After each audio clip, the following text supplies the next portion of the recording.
Andro ny talata fafolo ny volana aprily taona 2024 tolotra ny arabo antsika rehetra izay manaraka ny radio tele anakay amin'ny ity atoandro ity asaina mpanajana ianao anaraka ny fotoana ny fampalalam-baovaontsika hatramin'ny farany. Mialoha ny anarantsika ireo tsimpriam-baovao dia hoarantsika aloha ny lohateny-baovao amin'ny ity atoandro ity.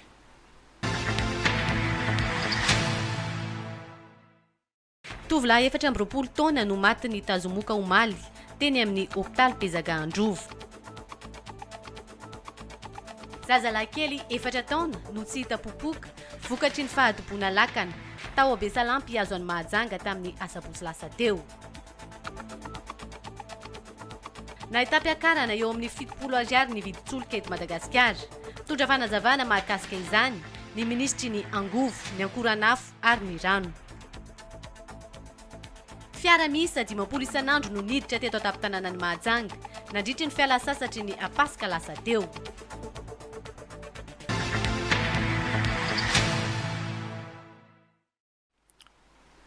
Eo amin'ny tontolo ny fahasalamana avy hatrany no hanomboantsika ny vaovao amin'ny ity atoandro ity. Olona iray no fantatra fa maty ny tazomoka teto amintsika teny amin'ny hôpitaly Bezaga Androvo. Araka ny fanazavana noentiny ireo fianakaviana akaiky an'ity olona namoy ny ainy ity. Sitraka rarin-jatovo.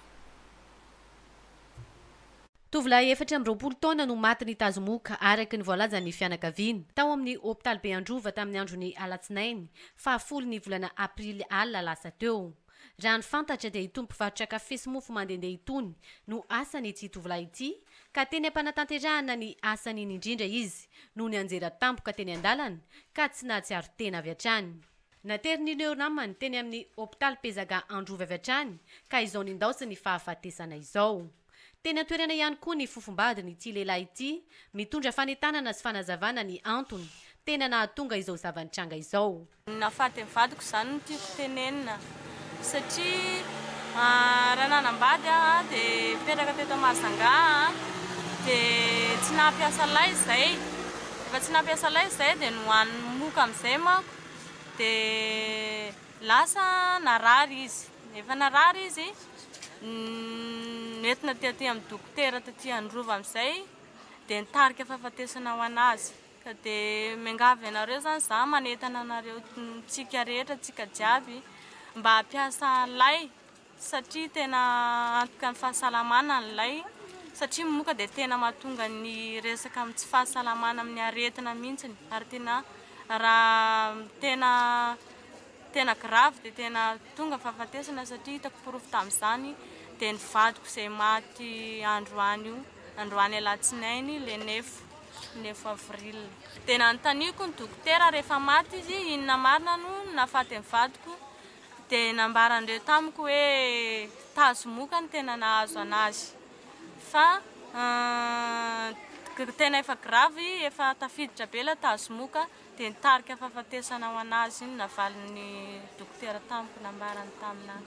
Raha ny fanazavan'ny mpitsabo kosa tena ilaina ny akaikitry ny moka eo amin'ny fahasalaman'ny olombelona fa saingy rehefa tafahoatra loatra izany dia mitarika amin'ny afazahoana tazo mahery toy izao ary mitondra amin'ny fahafatesana mihitsy. Izay ny amin'iny fa makasika ny loza niseho teny an-dranomasina kosa indray. Zazalahy kely iray vao 4 taona monja no tsy hita popoka amin'izao fotoana izao vokatry ny fahadiboana nazo ny lakana hitondra azy ireo avy any amin'iny faritra Besalampy iazo aty Mahajanga ny andro ny asabotsy lasa teo. Mbola sitraka hatrany no mitondra ny fanadiadiana. Lakana iray avy any Besalampy ho aty Mahajanga no dobon-drano tamin'ny andro ny asabotsy lasa teo. Zazalahy kely 4 taona kosa no mbola tsy hita popoka hatramin'izao fotoana itenenantsika izao. Raha ny fantatra dia olona misa 30 teo eo no tao anatiny ity lakana ity tamin'ny fotoana io ary ity zaza ity irery no tsy hita izao. Amin'izao fotoana izao dia karohany fianakaviana fatratra io zaza io. Le action avy tany amin'ny tany sembe talabrosy tany reo tanatin'ny lakana. Dia rehefa tonga tanatin'ny lakana reo nisy rivotra be tamin'ny sabotsy. dia rehefa nisy rivotra be tamin'ny sabotsy dia niongana le lakana dia zaza ray fotsiny tsy hita tanatin'ireo marobe tao reny. Avaiza le lakana dia andeha hoaizy? Avy fila le lakana andeha Majunga ka zay olona mipetraka amin'ny sisisiny ranomasina ka sendra mahita zazakely ingaviana tompokavana 032 47 918 37. Raha ny fanazavana hatrany dia ny maraina ny asabotsy io ireto olona ireto no ny ala tany Besalampy ka izao tratra ny loza izao. Ilaina araka izany ny fitandremana indrindra eo amin'ny fampiasana itony fitaovana ampiasaina amin'ny ranomasina itony mba hisorohana ny loza tahaka izao. Izay ny amin'iny fa eo amin'ny viditsoloka kosa indray na tampakarana ny viditsoloka eto amintsika hatramin'ny andro ny alatsinainy lasa teo. Misy araka izany ny fanazavana hoentin'ny minisitra tompon'andraikitra amin'ity fiakaran'ny viditsoloka eto Madagasikara ity fa nadihadiana hoentin'ny sitraka Raronjatovo. Nahitana fiakarany eo amin'ny 70 ariary ny vidin'ny essence sy ny gasoil, raha toa ka nahitana fiakarany eo amin'ny 30 ariary kosa ny pétrole tamin'ny andro ny omaly. Tao anatin'ity volana aprily ity, intelo nisy fiovana ny viditsoloka raha antsika teto Madagasikara. Nanatombo teo amin'ny 70 ariary zany ny voalohany volana aprily. Indray andro tao aorianan'io dia niverina tony teo aloha ary izao nanatombo 70 ariary izao indray. Tamin'ny 29 omaly zany misy fiakarana eo amin'ny 70 ariary gasoil dia essence 70 ariary. Pétrole moa zany 30 ariary. Tamin'ny volana marsa iny izy miova kely fotsiny. Donc inzolo dia naverina tamin'ny départ. Fa hita fa matetika mantsy io ampiakarindreo kely dia ajotsondreo. Mipody amin'ny any. Manoloana izay indrindra dia mitondra fanazavana mahakasika izao fiovaovana izao ny ministra tompon'andraikitra. 700 ariary ny elanelany ny vidy ivarotana ny solika amin'ny vidiny tena izy zany amin'ny fanafarana sy ny charge rehetrarehetra entina mitsinjaran'ny solika sy ny vidiny ividianana azy eny amin'ny tobin-dasantsy eny zany ka io varotra ohatran'ny asa rehetrarehetra ihany tsy afaka mihitsy fanjakana iteny hoe tsy zay sady tsy amin'ny fanampiana no tsy maintsy tazomina aty ambany aty vidina solika io dia fanjakana kosa nefa tsy afaka ny anaiky hoe 700 ariary dia tsy maintsy hoekena daholo zay ary averikany hoe tsy ho alefa indray mandeha le fiakarana fa zay fantatra fa mety ho zakany mpanjifa ihany sy zakany toe-karena no tena mibaiko amin'ny fanapahan-kevitra amerana n'ilay vidiny eny amin'ny solika. Raha tsy ahivona dia nisanda 3703 ariary ny litatry ny essence teo aloha izao lasa 4 ariary izao. 703 ariary kosa ny gasoil ka nanjary 703 ariary. Ary raha ny pétrole kosa raha toa ka 403 ariary izany teo aloha dia izao lasa 402 ariary izao amin'izao fotoana izao. Fa lafombavao makasika ny fialan-tsasatry ny pasika teo kosa indray na tampakarana ny isan'ireo fiara ny vezivezy teto ataptanana ny Mahajanga nandritra ny fankalazana ny fetin'ny pasika teo iny. Nisy araka izany ireo fiara avy any an-drenivohitra ho an'ireo mpiala sasatra tonga teto ataptanana ny Mahajanga ny ampy an'ireo tompo-tanàna araka ny fanisana natao ny tompon'andraikitra izay misana ny fifamoivoizana eto amintsika. Wilira no Menjanary. Fiara 50 isan'andro no niditra teny amin'ny toby fiantsonana nasionaly Aranta nandritra ny fotoana ny fialan-tsasatra ny fetin'ny pasika lasa teo iny. 30 hatramin'ny 40 fiara kosa no nivoaka ny taptanana ny Mahajanga raha voalaza ny sampandrara miandraikitra ny fitaterana antanety eto amintsika. Manodidina ny 50 kosa no niditra teto ataptanana ny Mahajanga nanao ireny spesialy ireny. Nandritra ny fetin'ny pasika dia nanatombo kely nisan'ny fiara tonga avy any Antananarivo raha mihoatra amin'ny andavanandro. Ny tena be olona tonga indrindra dia tamin'ny andron'ny 7 ny volana mars. Iny moa zany nitoton'andro alakamisy dia be dia be ny olona nanararoatra mandeha tamin'iny dia nanao congé ny zoma zany dia mandosabotsy lady hatramin'ny latsinain'ny pasika izay atao hoe fainianany teto Mahajanga izay. Mahakasika ny resaka autorisation spéciale dia io moa ny fampizarana tamin'ny commune urbaine ny Mahajanga.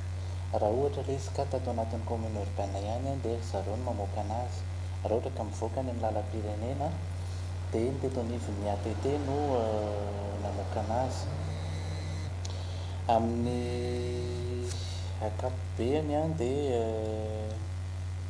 manodididina ny eo amin'ny 10 eo ny fiara izay nahazo autorisation spéciale avy any Antananarivo nakaty Mahajanga na avy eto Mahajanga nakany Antananarivo. Misy ihany koa ankoatran'izay nomeko izay nandeha ny navaratra nakany amin'ny faritry Ambanja Nosy Be dia misy somary ny Atsimo kely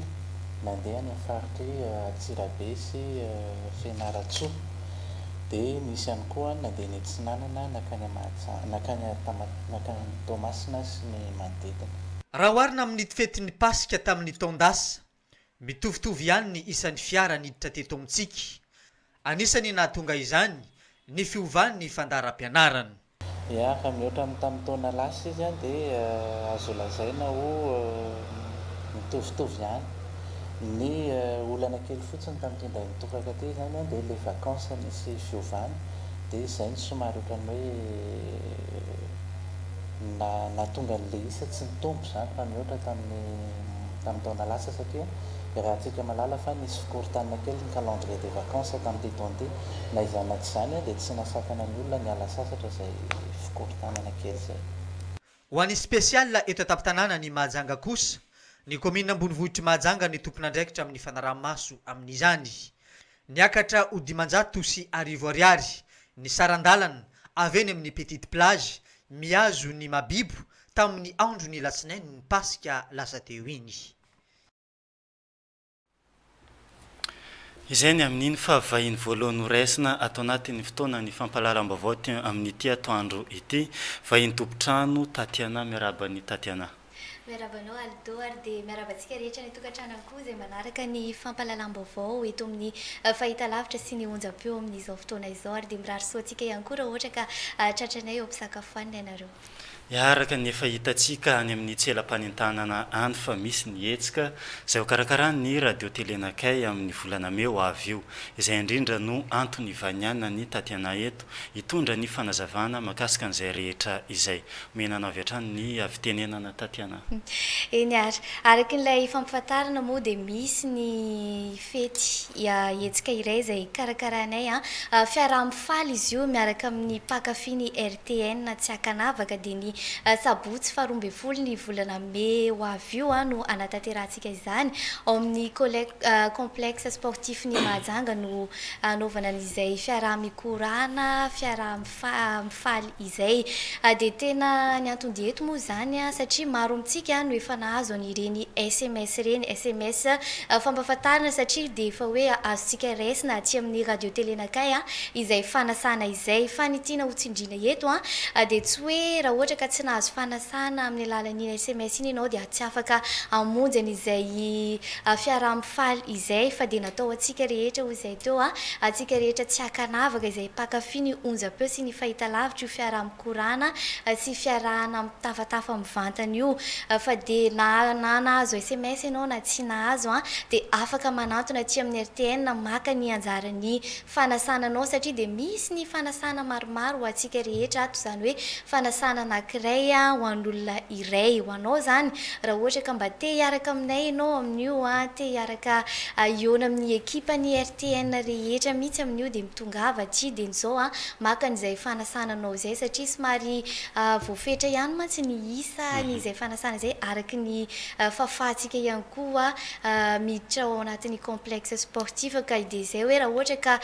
te hiaraka aminay ianao dia nizao mitongava maka ny anjarany fanasananao dia averikely indray ihany koa Aldo anareo izay nahazo an'ireny SMS reny moa zany dia marihana fa dia ireo izay mpakafy mpiantso anay ao anatin'ny karakory maraindraina sy amin'ny onjam-peo miantso anirinjaka izy ao ambadika eo ry Abdel, ry Krismi, Nixon ianareo ireny no nahazo an'izay SMS izay dia mitongava na mety hoe mbola tsy nahazo anao izao fa tsy maninona mihitsy fa dia mitongava maka ny anjara fanasanao satria misy an'izay fanasana ho antsika tsirairay avy izay aty aminay.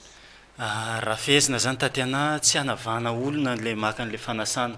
fa misy koa any manontany hoe maka fanasana andoavam-bola izy io sa tsy andoavam-bola tsara hitondrany tatiana fanazavana ihany koa Ie, tena maimaim-poana satria fiarahampifety, fiarahampifaly, fiaraha-mikorana izy io sy mitafatafa mivantana. Raha ohatra misy zavatra sosikevitra tianao entina ho fanatsarana ny fandarantsika, fanatsarana ny fahitalavitra sy ny onjam-peo, tsy manina mihitsy fa ianao mihitsy ara no andrasany amin'izay fotoana izay. Raha misy zavatra tianao resadresana miaraka amin'ny ekipa rehetra Tatiana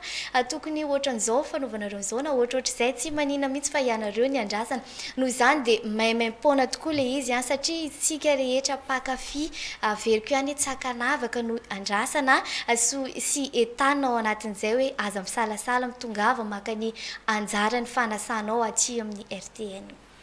Angamba efa feno dia feno izay fanentanana noentiny Tatiana teo izay na Tatiana amezanao izay rehetra izay fanentanana ihany koa satria mbola andehany amin'ny fahitalavitra ihany ny tselam-panentanana anentanana ny olona mba handray ny fanasany aty amin'ny foibe misy ny radio télé nakay tsara mandroso ambony.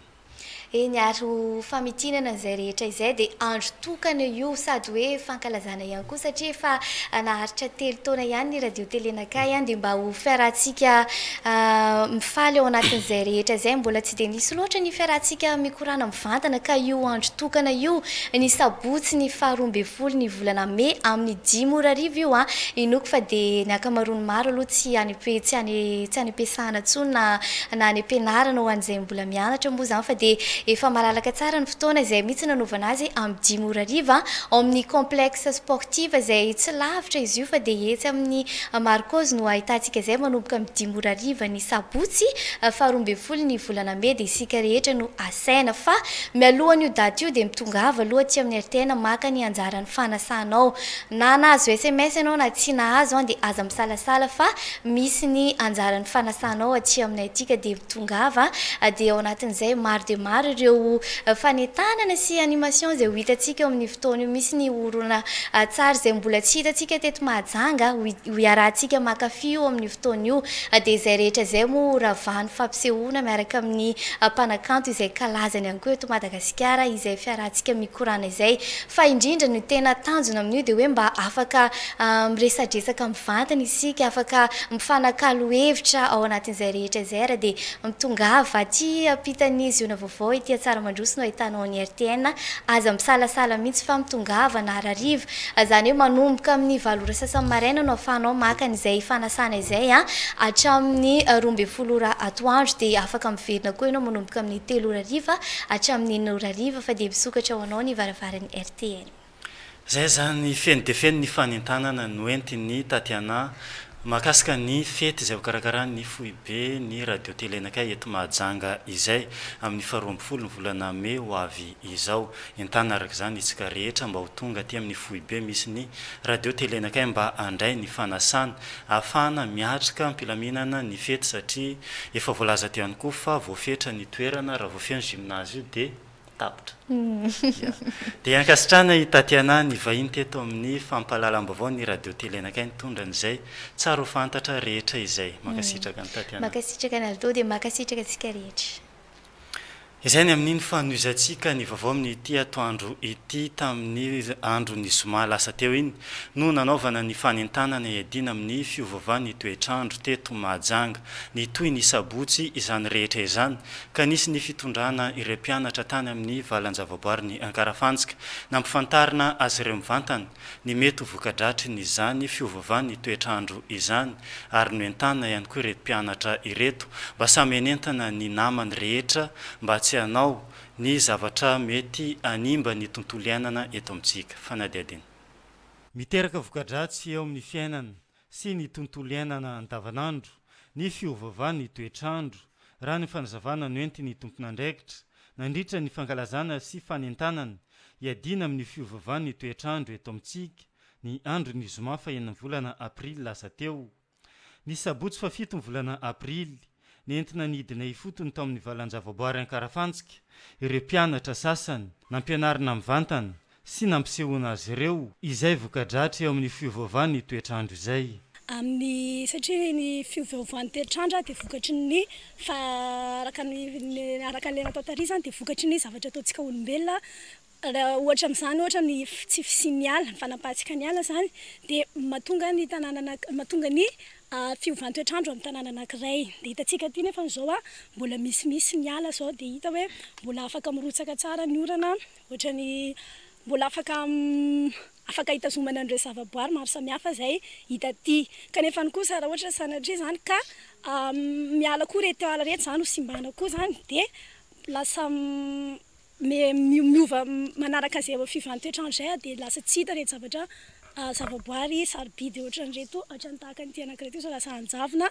ohatrany fanazavana teo zao izy teo nisy anankiefatra fa vokatry ny rivotra zany rivotra zany zao dia tafiditra ao anatin'ny conséquence ny fiovan'ny toetr'andro dia zany nampahatonga le anankiroa tsy hita tsony dia raha ohatra ka mbola mitony efa zay fiovan'ny toetr'andro zay dia reto anankiroa sisa tavela reto koa zany mety mbola ho lasa koa tombo no an'ireo ankizy ny fampianarana nomena azy ireo tao amin'ny valan-javaboary ny ankarafantsika ny andro ny asabotsy io famporisena zany fankahirezana an'le ankizy zay nahay tamin'in'le faninanana iny le izy sady koa mba ampivelatra le toetsaina mikajy ny tontolo iainana zany eo amin'ny ankizy indrindra fa amin'ity resaka ady amin'ny fiovan'ny toetr'andro ty zany dia tsara mba mahita fa tsy hoe le tantaraina hoe satria le zavatra hitantsika tany amin'ny Mahajanga zany resaka hoe mbola fahaizana fotsiny ohatrany hoe théorie zany fa ty zany tena resaka pratika tena nahita marina hoe ohatran'izao zany fiovan'ny toetr'andro zany raha ohatra hoe mandeha anaty ala tsika dia inona fiantraikany inona mivokany dia nahita maso zany rehefa tonga ty hoe ohatran'izay le fiovan'ny toetr'andro ny rehetra dia samy tompona andraikitra avokoa amin'ny ady atao eo amin'ny fiovavan'ny ny toetr'andro zay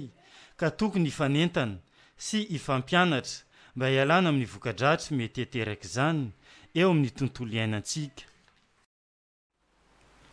izay ny amin'iny fa eo amin'ny tontolo ny fanabeazana kosa indray manaraka fiofanana mpampianatra ao amin'ny lycée Philbert Tsiranana Mahajanga eto amintsika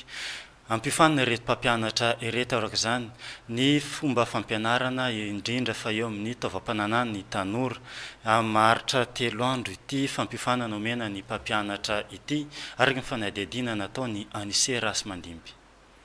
betsaka ireo ankizy zay mitsokan-daharana amin'izao fotoana izao tsy mahatotosatra amin'ny farany ny fianarana no ny antony manokana isan'izany ohatra ny voka loloatra sy ny resaka fanambadiana aloloatra manoloanan'izay indrindra dia nahatsapany eo anivon'ny ministera ny fanabeazam-pirenena fa mitarika ny olana eo amin'ny tsy fahatanteranana n'izay fianarana izay hatramin'ny farany ireo olana rehetra ireo manoloanan'izay indrindra dia misy ny atrikasy fampiofanana n'ireo mpampianatra eo anivon'ny lycée izay notanterahiny ministera ny fanabeazam-pirenena anjarantsika eto Mahajanga indray izao ka ato amin'ny lycée Philbert Tsiranana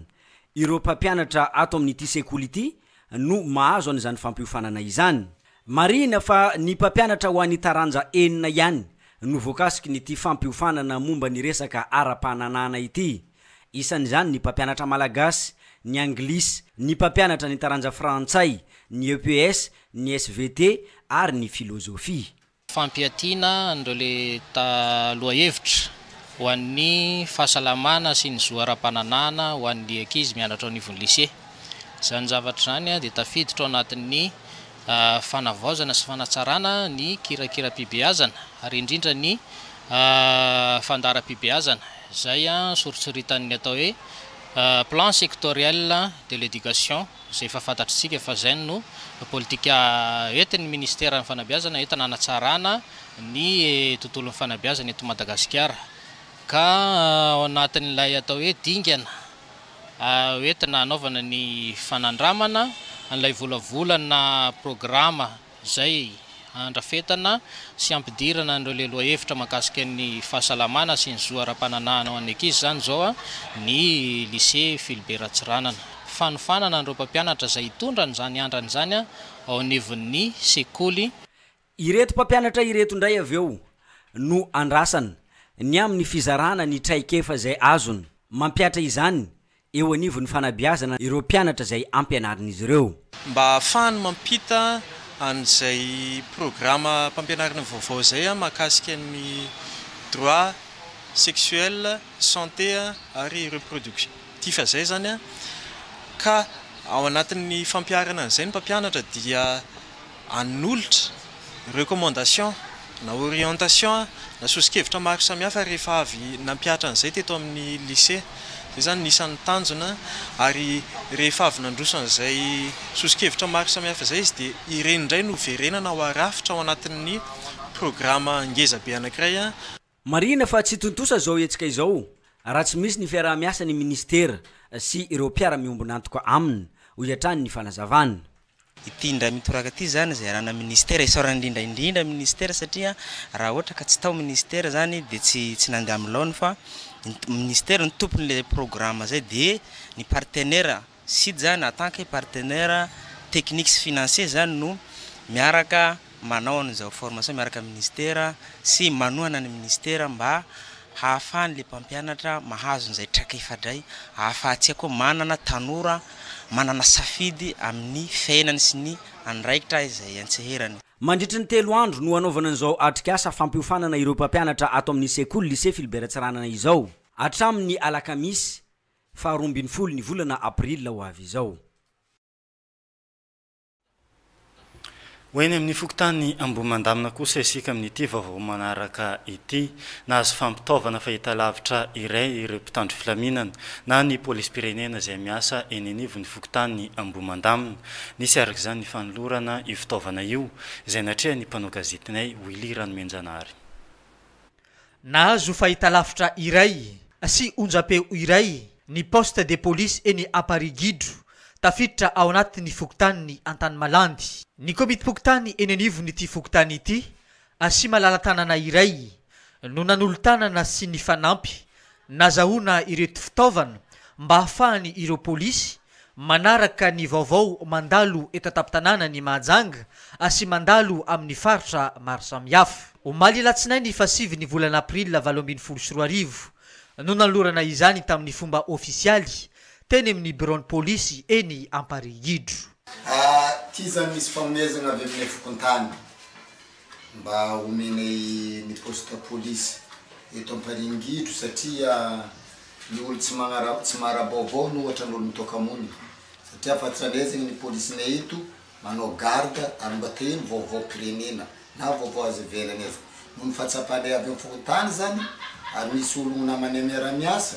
dia manome télé ty zahay afale magnarabovao zay amin'ny fokotany Antanimalandy anisany tombony ho an'ny fokotany iray raha ny voalazany lehibe ny fokotany Antanimalandy ny fisiny ireny mpandraharaha ireny zay anisany mandray andraikitra amin'ny fampandrosoana ny tanàna fa indrindra eny anivo ny fokotany raha ny voalazany mpandraharaha iray ity mbola maro no ezaka tokony atao eny anivo ny fokotany Antanimalandy ilana tolo-tanana amin'ny vahoaka nefa vao ahafahana manatanteraka izany izay ny amin'iny fa lafom-baovao fa tanteraka kosa indray tanora mpanao fanatanjahantena Misa Zato Mahery no andeha hiatrika fiofanana mandritra ny efabolana any Chine izany rehetra izany dia no ny fiarah-miasa misy eo amin'ny gouvernemanta malagasy sy ny gouvernemanta sinoa ankoatra ireo tanora ireo mbola tanora 100 hafa indray ihany koa no andeha ho any Djibouti hiatrika ny lalao ara-panatanjahantena CJSOI ny ona tamin'ny filoham-pirenena malagasy izy rehetra ireo araka zao fanadihadiana hoentiny Willy Ranomenjanary amintsika izao taratasy-mbola mitentina 20 tapitrisa ariary miampy lelavola 20 tapitrisa ariary no natolotry ny filoham-pirenena malagasy Herajaonarymampianina ho an'ireo tanora malagasy hiatrika ny fiofanana any Chine mandritra ny efabolana hanainga ny fa 17 ny volana aprila izao ireo tanora ireo ary iofana amin'ny taranja 5 toy ny lomano, tennis de table, athlétisme ary ny fibatana fonjam-by. Ankoatra zay, tanora malagasy anjatony ihany koa no anainga ho any Djibouti ny fa 17 ny volana aprila ho avy izao. Andray anjara amin'ny lalao fa 13 ho any CJSOI na ny vondrony tanora sy ny fanatanjahantena ato amin'ny ranomasimbe Indiana. Nahazo vatsindalana ihany koa ireo tanora ireo taratasym-bola mitentina 3 tapitrisa ariary ary lelavola 2 tapitrisa ariary ny taranja atletisme ny baolina kitra ny tsipikanety be ny tennis de table ary ny handball no anisany ho tanterahany ireto tanora ireto. Tena zavatra lehibe mihitsy ny azahoana mitodika aminareo tanora amin'ity androany ity. Zara roa ianareo ao zany ny tonga dia hiatrika fifaninanana ao ianareo zay ao an-dalana satria dia hofanina ianareo homanina ianareo homena ny fitaovana ianareo entina hiatrika fifaninanana ary hiatrika amin'ny atao hoe fomba zay efa vahoana kokoa zany. Mitovy amin'ny tanjonsika rehetra ireo, mitovy ny tanjonareo ireo dia izao ny andresy. Ary raha mandresy ianareo mandresy voalohany satria ny tenanareo manao ezaka amin'izany fa izao mandresy miaraka aminareo ny tanora malagasy rehetra, ny firenena rehetra, izay rehetra miarafaly miara-miteny foa miaraka aminareo rehefa izay tonga le fotoana le andresinareo zay. Zava-dehibe zay ary zany indrindra no androany amposeko anareo rehetra hitsofako rano anareo rehetra eo amin'izay ataonareo. Fantatrareo tsara ny lanjan'ny Madagasikara ao anatin'ny zany lalaon'ny ramasobe indiana izany. Efa imbetsaka isika nareo zao, imbetsaka isika no mitarika ao noho izany dia matoky aho fa mitindra manety tsy handraraka ino-bido isika fa mbola hitarika foana tahaka azy efa nataontsika hatramin'izay. Ary asakivy le toetsain'ny fisandratana, le toetsain'ny fandresena hoe andresy hitondramboara zay no akibako anareo satria ananany tanora malagasy zay. Filoham-pirenena dia matoky an'izany ary tamin'ny heritaona na tamin'ny roataona rehefa nandray ny tanora solon-tenantsika mandeha ireny lalao iraisam-pirenena ireny dia nitenika dia zao efa manomboka misandratra Madagasikara ary azagarytsika raha natoy vakana zany fisandratana sy fandreseny Madagasikara zany eo amin'ny rehetrarehetra zay andianantsika rehetrarehetra. Aritra 10 andro ny any Djibouti ary ny fanjakana malagasy no miantoka ny dia mandroso sy ny verina asi ny pitsopitsony rehetra amin'ny fandaniny. Izay ny amin'iny fa nisy ihany koa ny vaovao izay niely tamin'ireo gazety sy haino aman-jery sasany teto Madagasikara mahakasika ny fahaverezam-bola nisy tao amin'ny tranon'ny Praiminisitra Malagasy Andriamatoa Mahafaly Solonandrasana Olivier. Nisy ny fanazavana noentin'ny Praiminisitra manoloana izay vaovao miely tany amin'ny gazety sy fahita lavitra sasansasany teto Madagasikara izay fanadediny. Maro ireo gazety fivoaka isan'andro namoaka teo amin'ny page voalohany na ny ala une fa misy vola mitentina 12 miliara ariary very tao anatin'ny tokantranon'ny Praiminisitra lehibe ny gouvernemanta Mahafaly Solonandrasana Olivier. Ary voarakitra tamin'ireo gazety ireo fa ny piasa an-trano ihany no nangalatra io vola mitentina 12 miliara ariary io. Manoloanan'io dia nolaviny Praiminisitra lehibe ny gouvernemanta tanteraka amin'ny fisininy ilay vola fa indrindra amin'ny fahaverezany vola mitentina 12 miliara ariary io. Tafiditra ao anatin'ny lalàna ny cybercriminalité ny famoahana ny vaovao tsy marina tahaka izany. Resaka cybercriminalité ary io zany mahita nareo propagation de fausses nouvelles zany mahita nareo victime misy miteny hoe manana 12 miliara d'ariary dia hoe misy boloba tao an-trano fa tsy manino zay dia hoe monte toujours tsy manino afaka mandainga fa azadino fa nilainga atao zany dia toy ny tsalaka. Raha ny voalazan'ny Praiminisitra lehibe ny gouvernemanta raha ny tafa tamin'ny mpanao gazety omaly dia anisan'ny tanjona amin'ny fivoriana miaraka amin'ny mpitandro filaminana ny amehezana ny tambanjotra serasera fa indrindra amin'ny fanaramaso ny fanelezana ny vaovao tsy marina. Eo amin'ny tontolo ny fifamoivoizana kosa indray herinandro vitsivitsy izay no fantatra fa tapaka ny lalana mampitohy ny ambanja makany Ambilobe eny amin'ny lalam-pirenena fahaenina iny raha ny marimarina kokoa. Ankehitriny efa dia efa miverina amin'ny loany avokoa ny fifamoivoizana mampitohy ny ambanja sy Ambilobe izay anise rasy mandimby. vita tamin'ny zoma fahenina ny volana aprila teo ny lalana tapaka tao Tanambao Ankinaka PK 99 ao amin'ny lalam-pirenena fahaenina miverina am'lony noho izany ny fifamoivoizana ho an'ny Ambanja sy Ambilobe. Ity mpamily iray ity vo avy tany amin'ny faritra avaratra iny tonga ny alatsinainy fa 7 ny volana aprila teo tonga eto Mahajanga. Ambilobe Ambanja amizao zany azo lazaina hoe afaka zany afaka soamantsara izy amizao karazana hoe provisoire le izy fa tsy tena hoe lalagna hoe tsara zany tsy lalagna tsara le izy fa mandrapavitandreo azy tsara mbola tsy goudron le izy fa izy afaka jusqu'à Ambilobe zany le passager zany 4 jours sa ya 4 jours karaha voafetra ny vesatra zaka nyty tetezana ity ireo fiara madinika ihany no afaka mandalo eo miodina eto amin'ity déviation ity kosa ny camion ny sampandraraparitry ny asa vaventy ao Antsiranana no manamboatra ny lalana ankoatran'ity eto amin'ny tetezana Tanambao Ankinaka ity dia anisan'ireo misy fahasimbana ihany koa ny ao Isesy sy Marivoraona mbola ao amin'ny lalam-pirenena fahaenina ihany io anamboatra ny amin'ireo toeranareo indray ny eo anivo ny sampandraraparitry ny asa vaventy ao Antsiranana aoriany izao eto amin'ny tetezany Ankinaka izao.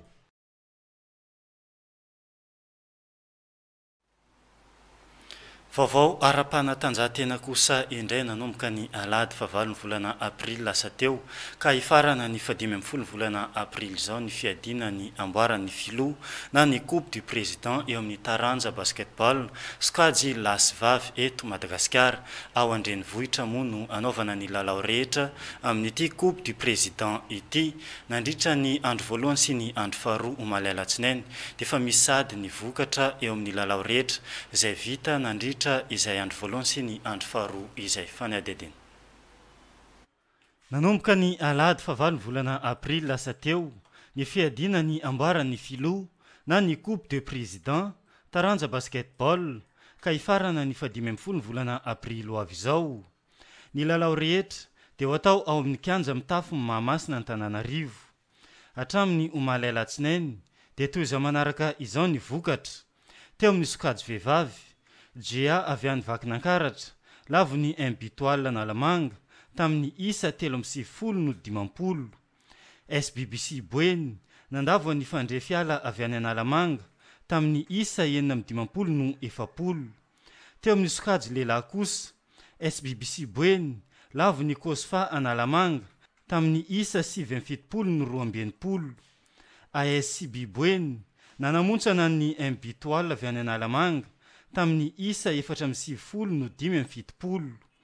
Ary ny lalao farany ny Kospen Analamanga lavo ny GNBC avy any Vakinankaratra tamin'ny isa mavesatra 900 no 90. Toy izao manaraka izao kosa ny fandaram-potoana anio talata fa 10 volana aprila. Lalao voalohany izay ho tanterana amin'ny folora maraina eo amin'ny sokajy vehivavy fandrefiala Analamanga iona amin'ny Tamifa avy any Moromania amin'ny 12 sokajy lehilahy Kosfa Analamanga iona amin'ny Cosmos avy any Diana amin'ny 2 tolakandro 1 bitoile avy any Analamanga iona amin'ny SBBC Boeny amin'ny 4 tolakandro eo amin'ny sokajy lehilahy 1 bitoile Analamanga iona amin'ny Cospen Analamanga ary ny lalao farany amin'ity andro ny talata ity amin'ny 9 latsaka fefany eo amin'ny sokajy lehilahy Askuta Tsinanana iona amin'ny SBBC Boeny. Tapitra ny fotoana ny fampahalalam-baovao tamin'ity andro ny talata fa 10 volana aprila 2020 ity isaorana ianao naraka ny aino sy nijerena hatramin'ny farany isaorana ihany koa ny namana rehetra ny karoko sy nampita ireny vaovao rehetra ireny mametraka ny veloma amin'ny manaraka indray veloma tompoko.